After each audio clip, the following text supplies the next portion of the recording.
Porque o texto vai dizer que quando ele pede a sua herança, o pai lhe dá com direito. Mas entenda, se um tem direito, o outro também tem direito. Não é um, é dois. E o texto diz que o pai divide a herança por igual. Não tem melhor, não tem maior, é por igual. E o texto diz que o mais velho, ele podia muito bem, isso aqui é questão de raciocínio lógico, o mais velho podia muito bem sair de casa e também aproveitar a sua vida longe do pai. Mas só que me permita te dizer aqui que o mais velho entende algo muito importante. Ele entende, aleluia, que viver, aleluia, longe do pai, com herança, que não adianta, aleluia, sair de casa com herança e não ter a presença do pai. O mais velho entende que não adianta ele sair de casa com a herança do pai e não ter a presença do pai. A gente sabe, conhece essa parábola de pés salteado.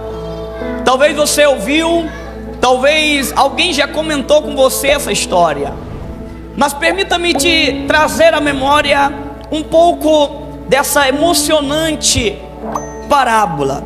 Uma certa feita, Jesus, ele está anunciando o evangelho.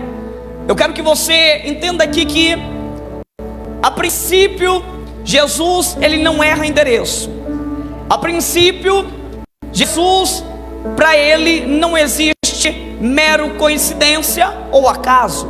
Aonde Jesus chega, ou aonde Jesus vai, existe um propósito. Então, por esse motivo, Jesus não entra na casa, Jesus não vai em ambientes, Jesus não se assenta com pessoas por coincidência, por acaso, porque todas as vezes que Jesus se assentar, ou Jesus entrar em um ambiente, ou Jesus falar com alguma pessoa, é porque, de certo, Jesus tem um propósito. E eu quero que você entenda aqui comigo, que se você está aqui, é porque certamente Deus tem um propósito para ti hoje. Se você está aqui, se Deus te trouxe aqui, é porque com certeza alguma coisa Ele vai fazer sobre a tua vida, sobre a tua família. Deus não marca encontro, Deus não erra, aleluia, a hora. Deus, Ele jamais vai se enganar. Se você está aqui, é porque Deus marcou esse encontro com você, aleluia. Você está aqui porque Deus, Ele quer falar contigo. Você está aqui porque Deus tem um projeto para a tua vida. Você está aqui porque Deus, Ele vai falar com você e com a sua família. Portanto, eu quero me adiantar e já dizer que, se você, aleluia, chegou aqui com um propósito de ouvir a parte de Jesus, sinta-se em liberdade, porque hoje Jesus vai falar com você. Aleluia. Jesus não entra em ambientes, Jesus não se assenta com pessoas e não vai em lugares por mera coincidência ou acaso.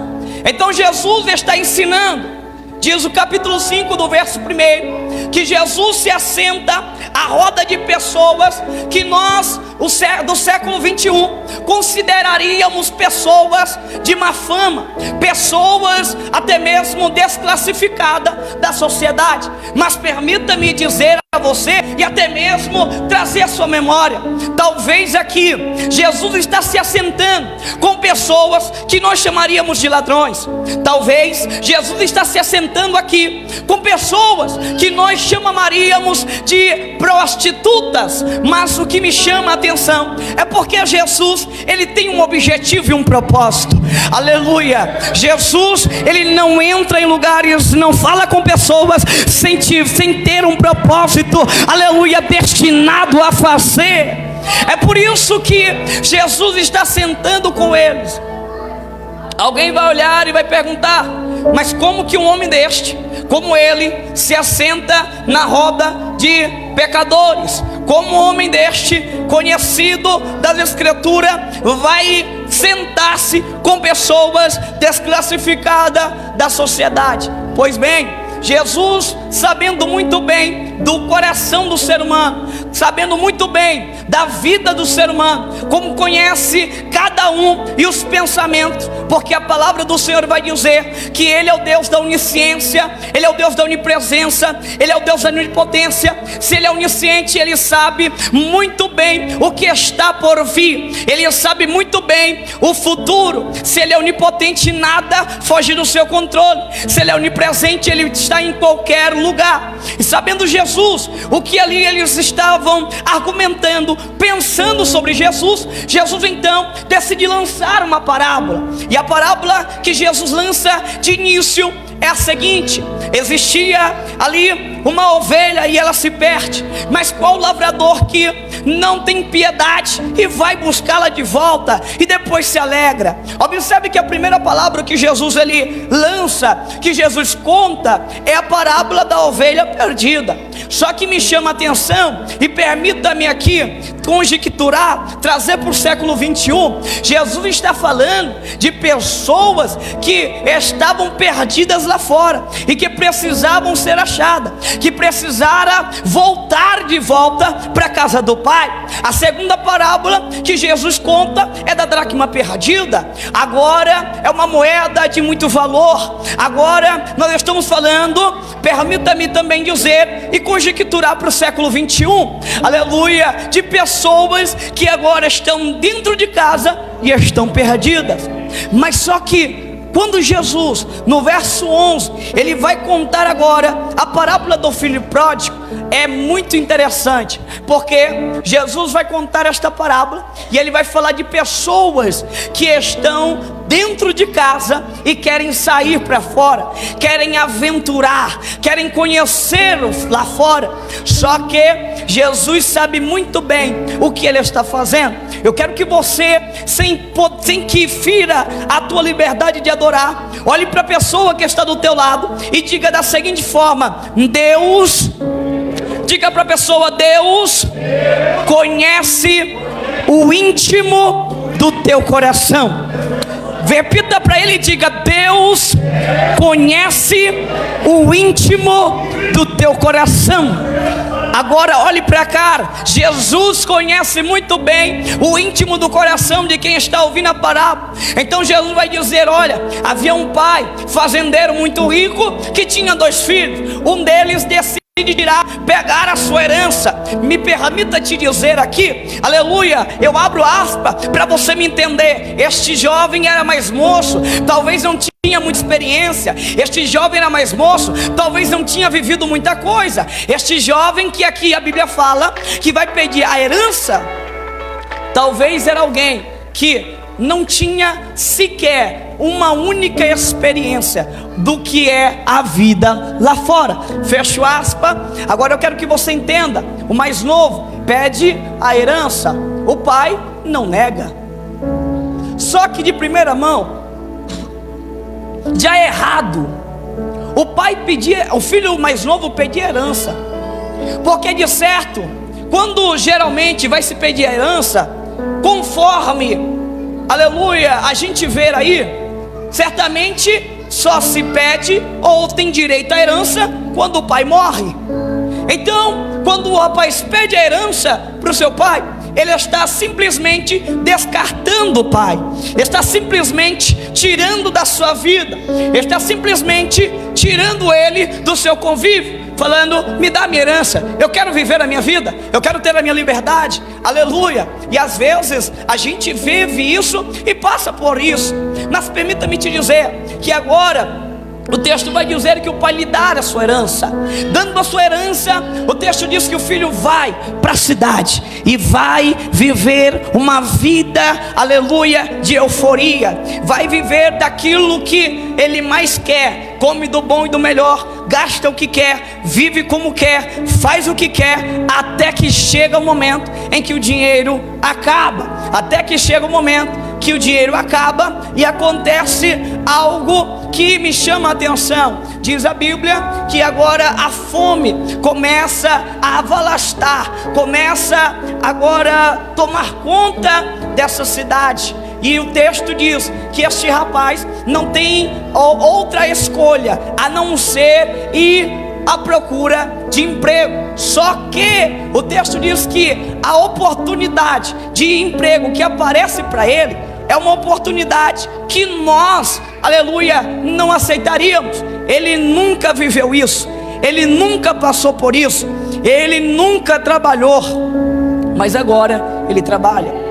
E agora que me chama a atenção, e eu fico incôgnito, eu fico agora impressionado, perplexo com a situação deste menino, deste moço, porque o texto diz que ele começa a alimentar porcos, bolota de porcos, a ponto de ele desejar a própria comida dos porcos. Diz o texto que este menino agora, ele começa a cair em si, e ele começa a lembrar: que saudade que me bateu agora da minha casa, que saudade que me deu agora de viver na casa do meu pai, porque até os servos dos meus pais que trabalham vivem melhor do que eu, estão passando melhor do que eu. Agora eu quero que você entenda, agora eu quero pregar. Quando nós observamos a vida deste moço, quando nós olhamos para a vida deste moço, quando ele pede a sua herança, nós temos aqui uma primeira lição. A primeira lição que nós temos aqui é de suma importância. Por que, Mateus? Porque o texto vai dizer que quando ele pede a sua herança, o pai lhe dá com direito. Mas entenda, se um tem direito, o outro também tem direito. Não é um, é dois. E o texto diz que o pai divide a herança por igual. Não tem melhor, não tem maior, é por igual. E o texto diz que o mais velho, ele podia muito bem, isso aqui é questão de raciocínio lógico, o mais velho podia muito bem sair de casa e também aproveitar a sua vida longe do pai. Mas só que me permita te dizer aqui que o mais velho entende algo muito importante. Ele entende, aleluia, que viver, aleluia, longe do pai, com herança, que não adianta, aleluia, sair de casa com herança e não ter a presença do pai. O mais velho entende que não adianta ele sair de casa com a herança do pai e não ter a presença do pai. Aleluia, eu vou repetir para você entender. O mais velho, ele entende, aleluia, que não adianta sair de casa com herança e lá fora não ter a presença do pai. O mais novo, ele pega a herança. Permita-me aqui profetizar, aleluia, tem gente, aleluia, que hoje ele prefere viver com herança do que ter a presença do pai. Aleluia, do que adianta ter dinheiro, do que adianta ter carro, do que adianta ter mansão, do que adianta ter tudo do bom e do melhor e não ter a presença do pai, do que adianta ter tudo e não ter a presença do pai. Eu vou repetir até você dar glória. Do que adianta viver do bom e do melhor, ter o melhor carro, ter a melhor moto, ter a melhor amizade, ter a melhor coisa do mundo e não ter a presença do pai. Sabe o que Deus está dizendo para mim? Sabe o que Deus está dizendo para você? Aleluia, perca tudo, só não perca a presença. Vou repetir: perca tudo, só não perca a presença. Davi disse: Senhor, eu perco tudo, mas não retire a tua presença. Pode tirar, mas eu não perco a tua presença. Jó perdeu tudo, mas ele disse: Senhor, tu me deu, tu tomou, é teu, mas não retires de mim, não. Eu sou adorador. Aleluia. Infelizmente a gente vive em um tempo que existe dois tipos de crente dentro das igrejas. Existe dois tipos de pessoas. Existe aquele tipo de pessoa que ele está na igreja só pelo que Deus pode oferecer para ele. Tem gente que está na igreja só pelo que o Senhor pode fazer por ele. Você já percebeu que tem crente que às vezes ele fala assim: ah, Deus, se tu não me der, eu vou sair, eu não vou fazer, Se o Senhor não colocar na minha vida, eu não quero saber de ler Bíblia, não quero saber de orar. Mas existe um crente, existe um tipo de pessoa que ele não adora só pelo que ele faz, adora pelo que ele é. Tem adorador que adora pelo que ele é aqui. Deus está dizendo: se você adora de verdade, se ele faz ou não faz, ele é Deus. Ele é Deus. A bandaia séria, a sombra. Aleluia. Se Deus fizer, Ele é Deus. Se Deus não fizer, Ele é Deus. Deus não abriu a porta, mas vou continuar adorando. Aleluia. A causa não deu certo, mas eu vou continuar adorando. Não me deram oportunidade, mas vou continuar orando. Não me chamaram para pregar, mas vou continuar adorando. Não adoro pelo que Ele faz, eu adoro pelo que Ele é. Aleluia. Ela suimébia. Glória a Deus. Só que o pai não impede. O pai não impede, irmão. Não impede, pastor, do filho sair. O pai não impede do filho sair. Olha o texto. Eu estou pregando Bíblia aqui, irmão. O texto diz o quê? Que ele dá herança. Então automaticamente ele está dizendo assim: quer? É teu. É teu direito. Quer ir? Vai. Tu tem liberdade. Pode ir. Não tem problema. Quer ir? Pode ir. Quer sair? Saia. Quer? Pode não. Pode ir. A porta está aberta, filho. Vai. Não tem problema. Deus falou com alguém aqui. Quer ir? Pode ir. Quer herança? Eu te dou. Pode ir, não tem problema. Você acha que ele vai ficar te adulando? Você acha que ele vai ficar falando, te mimando? Fica, filhinho, fica. Não, filhinho, faz. Você acha que ele vai ficar? Não, negativo. O Senhor não trabalha com criança mimada. Deus não trabalha com homem e mulher mimado. Ele não mima. Quer ir? Pode ir. Não tem problema. O pai, ele deixa ir. Olha para o irmão que está do teu lado e diga assim: se você quiser sair, Deus vai permitir. Quer sair? Fica à vontade. Sabe por quê? Olha para mim. Sabe por quê? Porque às vezes tem gente que, para valorizar aquilo que o pai deu, precisa viver algumas experiências.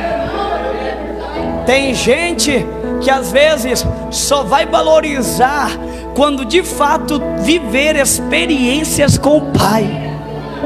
Oh glória. Tem gente que às vezes vai precisar se perder pelo caminho para valorizar o caminho de volta. Irmão, é verdade.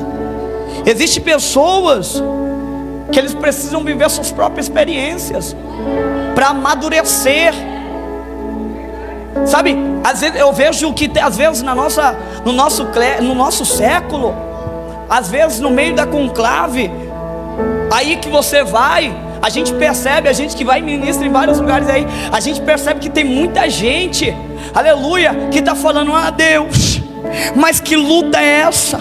Mas que prova é essa? Mas Senhor, o que está acontecendo? O que está acontecendo na minha vida? Só que, escute isso aqui: existem tempestades que Deus permite, mas existe tempestade que você que cria. Existem tempestades que o próprio Deus permite, mas existe tempestade que você mesmo está criando. Só que tem uma questão: quando é Deus que permite, Deus ele vai te ajudar a passar por ela. Só que é quando você que cria, você não se livra das consequências. Mas de um modo ou de outro vai gerar maturidade. Porque maturidade é valorizar aquilo que você tem. Tem gente que muitas das vezes perdeu porque não valorizou. Tem gente que às vezes perdeu porque não deu valor. Deus deu dom para ele, mas ele parou de buscar, parou de orar, parou de valorizar aquilo que Deus confiou a ele, e ele perdeu, e agora está sentindo falta. Tem gente que Deus colocou do teu lado para tu cuidar, e você simplesmente não valorizou. Deus tirou. Deus colocou o obreiro, Deus colocou o pastor para te ajudar, para poder te levantar, e você não valorizou. Aleluia. Deus colocou um líder, Deus colocou uma líder do teu lado para você valorizar, e você não valorizou. Aí depois vem um que não tem moleza. Aí ele, nossa, mas que saudade que eu tinha. Mas que saudade que eu tinha. Nossa, era tão bom lá. Era tão bom. Aleluia. Lembra de Pedro? Pedro, ele está lavando a rede, está frustrado. Pedro está frustrado, irmão, lavando a rede. Ele está frustrado lavando a rede.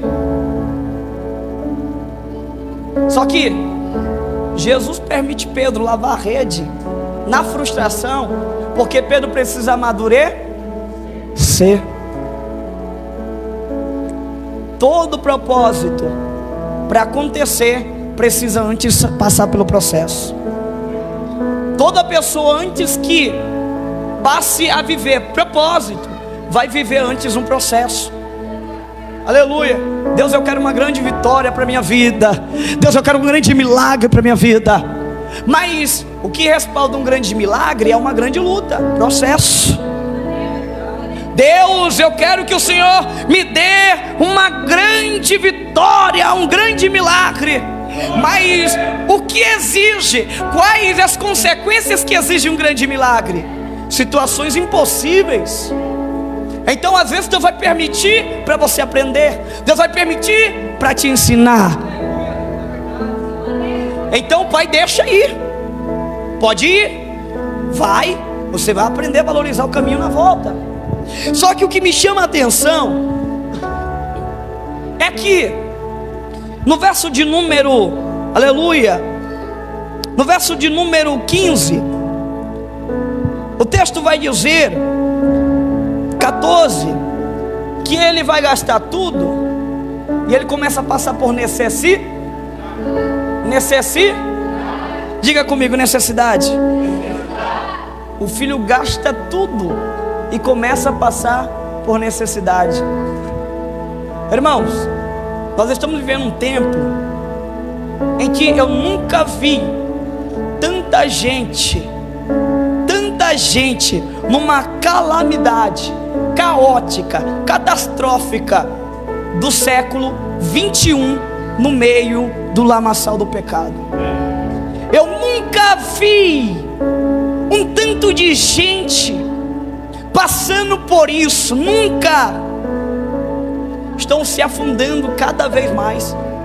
Mas a pergunta certa não é o que está causando isso, mas a pergunta certa a se fazer: até quando isso vai ficar acontecendo? Porque tem gente, irmão, que está necessitado de viver isso aqui. Está necessitado de viver isso aqui. A alma precisa. Davi, quando ele escreve o Salmo 23, ele diz: o Senhor é meu pastor e nada me faltar. Essa palavra faltar, ela está dentro do que a gente chama na teologia de tricotomia, que são as três áreas as três áreas do ser humano: alma, espírito e corpo. Essa palavra faltar, ela está englobada nessas três áreas. Quando o Senhor está usando a boca de Davi, Davi escreve esse verso dizendo: o Senhor é o meu pastor e nada me falta. Ele está dizendo: não vai faltar para minha alma, não vai faltar para o meu espírito e não vai faltar para o meu corpo. O que Davi está dizendo é: a minha alma necessita, o meu espírito necessita, o meu corpo necessita. Agora eu quero que você entenda por quê. Porque dentro, aleluia, da gente existe um fator denominador que é chamado de gerador de pecado. Esse gerador de pecado, quanto mais você peca, mais você quer. Quanto mais você faz, mais você quer. E isso vai acabando te destruindo. Isso é como um câncer que vai começando a tomar conta dos seus órgãos, vai começando a se alastrar e vai te matando. Vai te matando. Aí Davi diz: o Senhor é o meu pastor e nada me faltará. Não falta palavra para minha alma, não falta palavra para o meu espírito, não falta a palavra para o meu corpo. O que ele está dizendo é: se a minha alma necessita de palavra, o Senhor me dá. Se o meu espírito necessita de palavra, tem palavra. Senhor, eu não tenho o que calçar. A palavra dele diz: eu te dou. Porque Ele cuida de mim, de você. Só que este rapaz, ele está vivendo um dos seus piores momentos. Ele está vivendo um momento difícil, caótico, porque a sua alma precisa de palavra. Só que o que está dentro dele é um gerador de pecado. O pecado, ele gera fome. Quanto mais você come, mais você quer. Quanto mais você come, mais você quer. É igual o hambúrguer de Mac. Não sei se alguém vai no Mac. Eu gosto do Mac. Quanto mais come, mais quer. Não é propaganda não, tá, irmão? O pecado, quanto mais você vai se alimentando, mais ele vai te matando. Mas você vai querer. Só que o que me chama a atenção é que isso é consequência de uma escolha. Ele lá atrás podia ter ficado, mas ele escolheu sair. Então a consequência agora chegou. Lembra que eu disse para você que tem situações, existem tempestades que a gente escolhe, ou melhor, que a gente cria, e existe tempestade que Deus permite. Às vezes você está vivendo uma frustração porque você escolheu errado lá atrás. Talvez você está vivendo uma frustração porque você não esperou o tempo. Talvez você está passando calamidade dentro da tua casa, o caos dentro da tua casa, porque você não esperou no Senhor com paciência. Tem gente que quebra a cara por falta de esperar. Tem gente que quebra a cara porque quer se antecipar. Tem gente que não sabe esperar o tempo certo. Ah, fulano está fazendo, eu também quero fazer. Tem gente que não sabe esperar Deus levantar ele. Hoje mais cedo eu estava vindo do meu trabalho e eu estava ali no meu serviço, e Deus começou a falar comigo e falou assim: filho, tem gente que vai querer quebrar a cara até quando? Até quando eles vão ficar insistindo naquilo que eu já disse que não é? Aí Deus falou assim: grava. Aí eu falei: vou gravar. Até quando a gente vai ficar insistindo em coisas que Deus falou não é para você, irmão? Até quando a gente vai insistir em lugares que Deus já falou, eu não quero você lá? Até quando a gente vai insistir em amizades que Deus falou, está te matando, está acabando com você, está te distanciando? Ah, mas se ele afastar, eu não tenho amigo.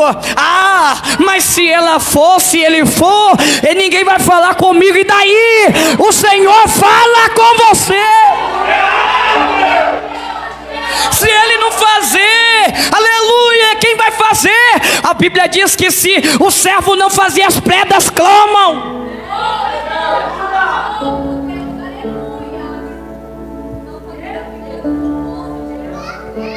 A gente precisa entender isso aqui, irmão.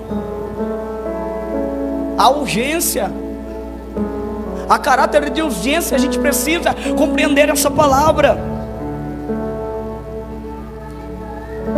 Aí o texto diz que o rapaz vem e oferece para ele uma oportunidade. Falou: eu tenho um serviço lá, só que é para alimentar porcos. Você quer? Eu quero. Melhor do que nada. O que tem de gente que está, aleluia, se inferiorizando a uma calamidade. O que tem de gente que está se posicionando a uma mediocridade no nosso meio cristão, irmão. Deus tem o melhor para ele, mas ele quer ficar com aquilo que ele quer. Deus tem o melhor para ele, mas não, tá difícil esperar. Esperou até agora, tá aí até agora. Deus te sustentou até agora. Deus te estendeu a mão até agora. Deus te colocou até agora, aguenta mais. Só que no caso do rapaz, eu não sei, irmão, não sei você, mas o diabo, se tem uma coisa que ele gosta, é de nos acusar. Sabe o que o inimigo vai fazer? Eu não sei de onde apareceu esse rapaz, mas não foi Deus que colocou ele na vida dele. Não foi Deus. Sabe o que foi? O cara aparece e fala assim, ó, tu vai cuidar de porcos. Irmão, cara, ele não trabalhava. Ele simplesmente governava os seus pertences. Agora ele vai alimentar porcos. Isso aqui é lógica. Isso aqui é simplesmente lógica. O rapaz simplesmente está lembrando ele. Lembra de quem tu era? Lembra que lá na casa do pai tu tinha tudo? Lembra que lá tu tinha mordomia? Lembra que lá tu tinha melhor comida? Lembra que tu tinha melhor bebida? Lembra que tudo de melhor tu tinha lá na casa do pai? O rapaz, ele está lá alimentando os porcos. Aí o texto diz que ele começa a passar necessidade a ponto de desejar a comida de porco. Olha o inimigo aí, irmão. Olha o inimigo aí. Porque existem portas que você está dizendo que foi Deus que abriu, e nem sempre é Deus que abre. Tem negócios que você vai fazer que você está dizendo, ah, mas é de Deus, e nem sempre é. Porque nem toda porta é Deus que abre. Nem toda amizade é Deus que dá. Nem toda, aleluia, situação que chega a você é Deus que permite. Às vezes é o inimigo criando para te lembrar lá do teu passado, para te condenar. Mas Romanos, o apóstolo Paulo diz: agora aqueles que estão em Cristo Jesus, nenhuma condenação há.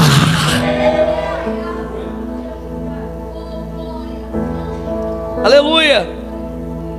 A gente precisa tomar muito cuidado com isso aqui, porque isso aqui é muito sério. Tem gente que está se distanciando, porque está criando, está abrindo portas, ou melhor, entrando em portas de relacionamentos que não era para entrar. Tem gente que está entrando em negócios que não era para entrar. Irmão, Jesus foi tentado no deserto, na necessidade. Ah, eu estou numa necessidade grande, Senhor. Mas não significa que a porta foi Ele que abriu. Às vezes até Deus tinha algo melhor. Talvez Deus até tinha algo melhor para você. Mas aí você se precipitou. Falou, não, isso aí para mim tá bom. Eu estou contente com isso aí. Para mim é o suficiente. Só que o texto vai dizer para a gente, olha para mim aqui. O texto vai dizer para a gente que aquele rapaz, ele começa a ter a consciência. Ele começa a ter consciência agora. Poxa, lá na casa do meu pai eu tinha o melhor. Na casa do meu pai eu comia do melhor. Lá na casa do meu pai eu bebia do melhor, eu dormia na melhor cama. Até os empregados do meu pai vivem melhor do que eu.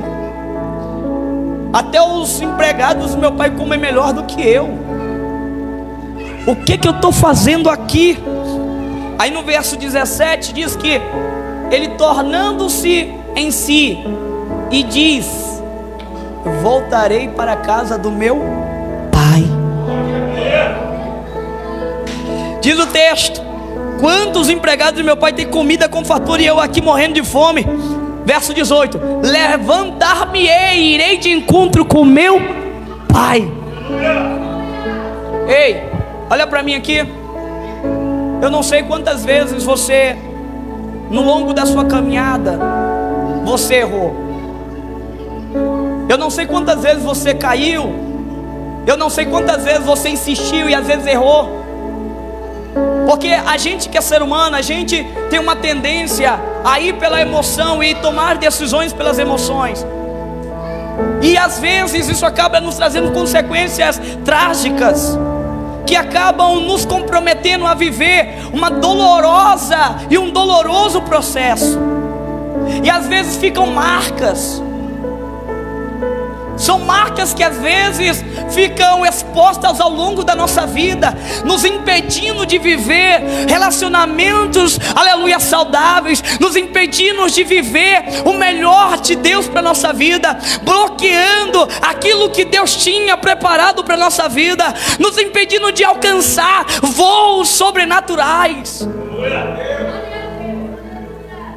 Eu não sei quantas vezes você tentou e errou. Talvez você até por um momento falhou, falou: não, eu cansei. Foram tantas lutas, tanta dificuldade, tantas frustração, é tanta oração não respondida que você fala: Deus, não dá mais, não dá para mim viver mais, não dá para continuar desse jeito, não dá para mim continuar essa vida. Mas eu vim aqui, sabe por quê? Eu vim te lembrar que você tem casa. Eu vim te lembrar que você tem pai.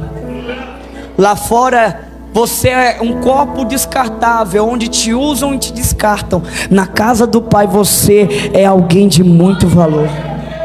Lá fora alguém olha para você e te julga pelo teu passado. Lá fora alguém olha para você e julga pelas consequências, pelas ações, pelas atitudes que você tomou. Mas na casa do pai ele esquece tudo e te abraça de novo. Lá fora você é nada e ninguém. Aqui dentro você pode não ter carro importado, casa importada, mansão, o melhor terno, o melhor sapato, mas para ele você é o maior.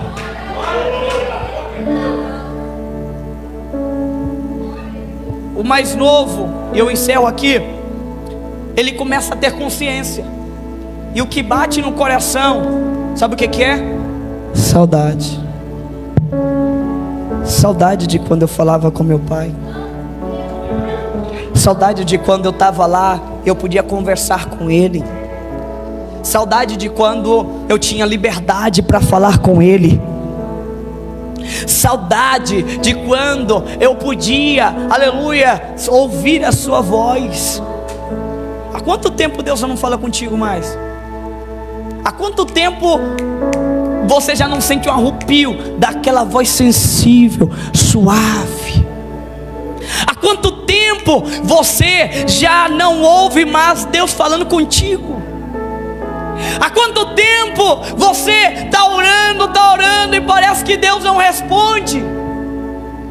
Há quanto tempo você está: Deus, não dá mais, não aguento mais, eu vou separar, eu vou desistir dele, eu vou desistir dela.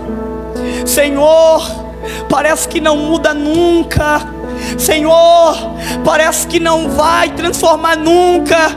Pai, mas por que isso está acontecendo? Outrora estava na tua casa, agora saiu. Por quê? Aí Deus está falando assim: ei, vem, porque eu te dou mais uma segunda chance. Essa palavra aqui não é para quem está lá fora que se perdeu. Essa palavra aqui é para quem estava dentro de casa e se perdeu lá fora. Essa palavra aqui é para pessoas que estão dentro da casa de Deus e já não ouvem mais a voz de Deus. Essa palavra aqui é para pessoas, aleluia, que não são servos, são filhos. Aleluia. O texto vai dizer, irmão, que agora ele simplesmente volta e vai correndo, nem que seja, olha o que o verso 20 diz: nem que seja para mim poder ser como um dos servos do meu pai. Olha o que ele diz no verso 19: nem que eu não seja mais digno. Nós não somos dignos. Sabe por quê? Porque é graça. Sabe por que você está aqui hoje? Por causa da graça. Sabe qual que é o verdadeiro avivamento? Não é aquele que a gente vê por fora, é aquele que a gente vê por dentro. O verdadeiro avivamento é aquela chama que já estava quase morta dentro, e aí o Senhor vem de novo com sua voz e vai ardendo e vai reacendendo aquela chama de novo. Aleluia. Quanto tempo você já não sente mais a presença de Deus? Quanto tempo você não fala em línguas estranhas mais? Quer ver uma coisa? Aleluia. Os irmãos que estão aqui, os mais velhos, vão me entender. Porque antigamente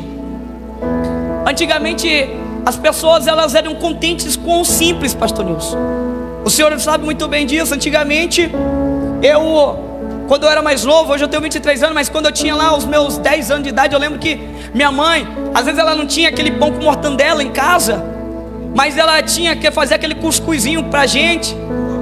Tinha dia que não tinha o café com leite, mas tinha dia que só tinha um café. Às vezes não tinha leite, às vezes era só cuscuz com água. Eu lembro que antigamente, aleluia, quando minha mãe fazia, rapaz, ela pegava a massa de trigo e ela fazia lá, colocava um açúcar, colocava um pouquinho de sal, ia fritar e fazia como se fosse um bolinho de chuva, sem ovo, sem nada.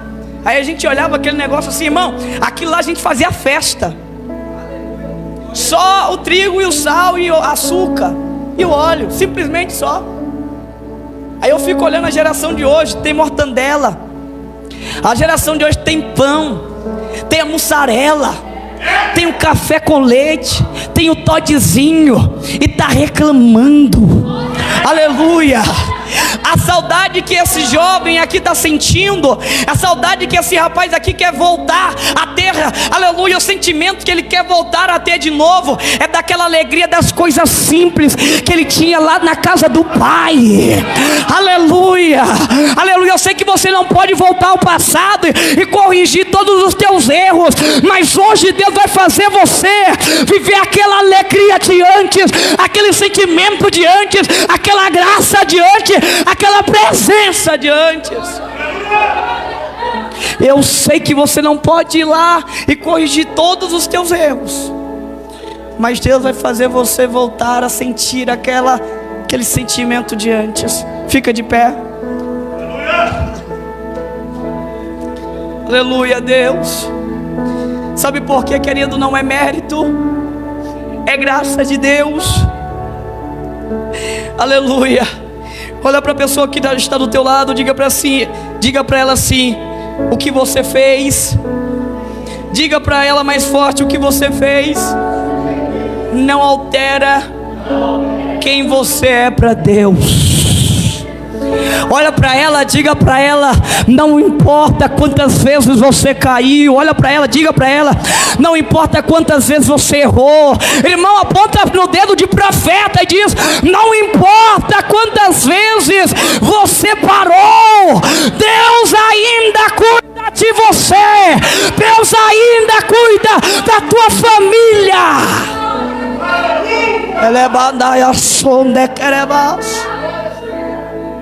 Meu Deus me trouxe hoje aqui para dizer: está na hora de você voltar a sentir aquele sentimento que você tinha lá atrás. Talvez pelo caminho que você trilhou, que você caminhou por um longo período de tempo, você se perdeu. Mas o Senhor hoje Ele quer te trazer a esse sentimento de volta.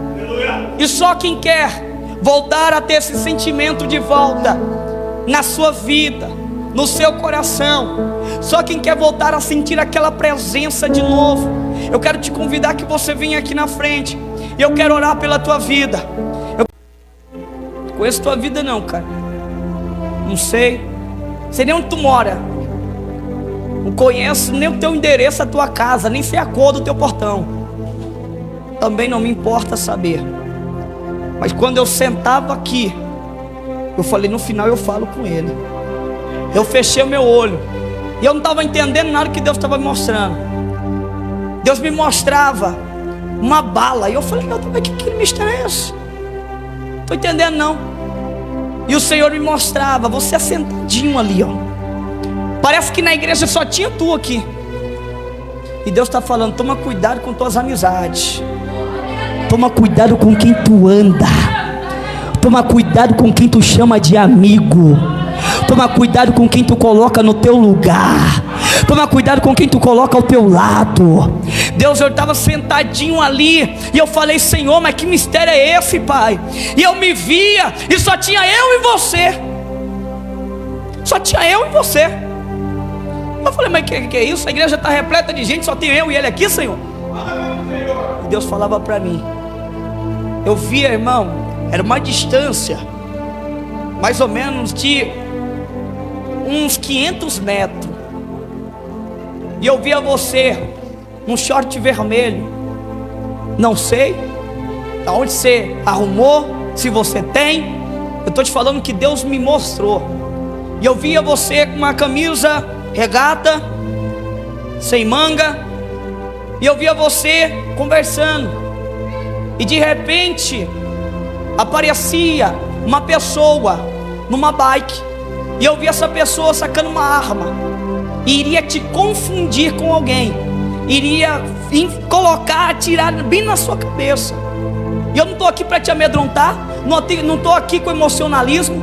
Não estou aqui querendo mexer com o teu psicólogo ou teu psicológico. Não. Eu estou aqui simplesmente te dizendo que Deus me mostrou. E Deus está mandando dizer, toma muito cuidado, rapaz. Porque o diabo não está brincando com a tua vida. O diabo não está brincando. Não é a primeira vez. O Senhor está dizendo assim, já tentaram muitas vezes acabar contigo. Só para tu saber que é Deus que fala contigo. Tem gente que está do teu lado, mas está falando mal de ti. Tem gente que diz que é teu amigo, mas está enfiando a faca por trás de você. Toma muito cuidado. Ah, mas ele é meu amigo de escola, é meu amigo de, aleluia, andar de skate, é meu amigo de jogar futebol, é amigo coisa nenhuma. Toma cuidado, porque senão o diabo, ele vai acabar com a tua vida. Deus está te dando livramento hoje. Deus está te dando livramento hoje. Se posiciona, rapaz. Começa a mudar a tua história, a tua vida. Tem gente orando por você. Tem alguém aqui que é família dele? Tem alguém aqui? Você é família dele? É primo? Cara, eu vejo Deus fazendo uma obra grande na vida desse rapaz aqui. Eu vejo Deus agindo fortemente sobre a tua vida. Tu não sabe, mas tem gente que está dia e noite orando por ti. Eu não conheço tua vida, mas sabe por que o diabo ainda não tocou na tua vida hoje ainda? Só porque o Senhor diz para mim que tem gente de joelhos dobrados dizendo, Senhor visita, Senhor guarda, Senhor protege, Senhor livra. Toma cuidado. Tu crê nisso? Volta lá para o teu assento. Aleluia. Que Deus possa abençoar a tua vida em nome do Senhor Jesus. Que Deus possa de forma sobrenatural. Pastor Nilson, muito obrigado pela oportunidade. É sempre um prazer, uma honra imensa estar aqui a serviço do reino junto com vocês. Irmãos, que Deus abençoe a todos em nome do Senhor Jesus. Não esqueça de curtir, se inscrever e ativar o sininho. Deus abençoe. Deus abençoe.